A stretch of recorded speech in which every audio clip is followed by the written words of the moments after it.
Ibrahim Traoré, from Coup leader to Pan-African figure, what would you do if your nation was drowning in chaos, if foreign soldiers patrolled your streets while your people lived in fear? Would you wait for change or take it into your own hands? Pause, switch to a lighter, almost humorous tone. Now before you answer that, no, I'm not asking you to organize a coup tonight. Please, don't go looking for military fatigues in your wardrobe. But in 2022, a 34-year-old captain from Burkina Faso did exactly that. His name, Ibrahim Traoré. Some call him a soldier of destiny. Others say he is the spark of a Pan-African revolution. But the truth is, his story is far more complicated. To understand why a young officer became the youngest president in the world, we must go back to the beginning, where Burkina Faso was on the edge of collapse. Burkina Faso, the land of a bright man. But in the years before Traoré's rise, it was a land torn apart by insecurity. Terrorist groups raided villages, thousands were killed, millions. Displaced, the government seemed powerless, and in the eyes of ordinary people, France, the former colonial master, was still pulling the strings. Imagine living in constant fear, knowing that traveling just 20 kilometers outside your city could mean death. That was reality for millions of Burkinabe. But among the soldiers fighting on the front lines, one man's name kept surfacing. A young captain who refused to abandon his men, who stood shoulder to shoulder in the trenches. That man was Ibrahim Traoré, and by the way, if you're imagining him as some gray-haired general with decades of service, nope.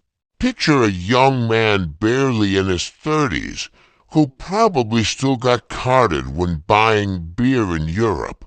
But when the government failed to act, Traoré and his allies decided enough was enough. And in September 2022, the streets of Ouagadougou exploded with gunfire. The coup had begun. Unlike many coups in Africa's history, this one was different.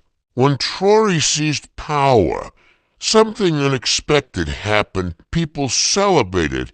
Crowds filled the streets waving Burkinabe and Russian flags, chanting his name for them. Traoré was not just another soldier. He was a savior. But let's pause here, because history teaches us one hard truth. Coups don't always lead to freedom. Sometimes they bring only more chains. Would Traoré become just another dictator, another strong man, or would he embody the spirit of Burkina Faso's revolutionary hero, Thomas Sankara? Traoré wasted no time. He called out French influence, expelled French troops, and began turning towards new alliances, particularly with Russia. He spoke openly of Pan-African unity, reminding his people that Africa's destiny must be shaped by Africans themselves. Now, whether you agree with him or not, you have to admit kicking out France while still in your 30s.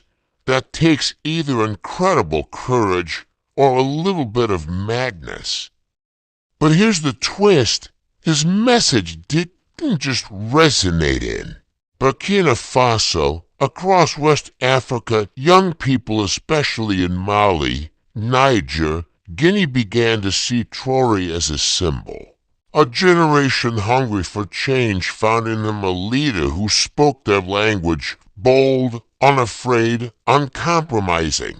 But symbols are powerful and dangerous because while Traoré rose as a hero to many, enemies were already sharpening their knives today. Ibrahim Traoré stands at a crossroads.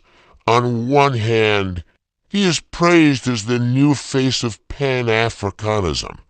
On the other, critics warn that Burkina Faso could slip deeper into conflict, that rejecting old powers may come with a heavy price. History is watching. Will he be remembered as a second Sankara, the young lion who roared against imperialism? Or will he be remembered as just another soldier who seized power and failed his people? And this is where the story is not only about Traore, but about us, about Africa's youth. Because whether you live in Burkina Faso, Nigeria, or anywhere else on this continent, one truth stands: the future of Africa will not be given to us. It must be taken, built, and defended so. Now, I'm not saying you should organize a coup after this video, but maybe, just maybe, you should organize your life, your vision, your discipline, because if change begins anywhere, it begins with you. Ibrahim Traoré's story is still being written. But one thing is clear: the age of silent submission is over. Africa's youth are demanding dignity, sovereignty, and unity. The question is, will we rise to the challenge, or will we let history repeat itself? Because if Traoré succeeds, it could mark the dawn of a new Africa. But if he fails, the price will be greater than we can imagine. History does not wait, neither should you.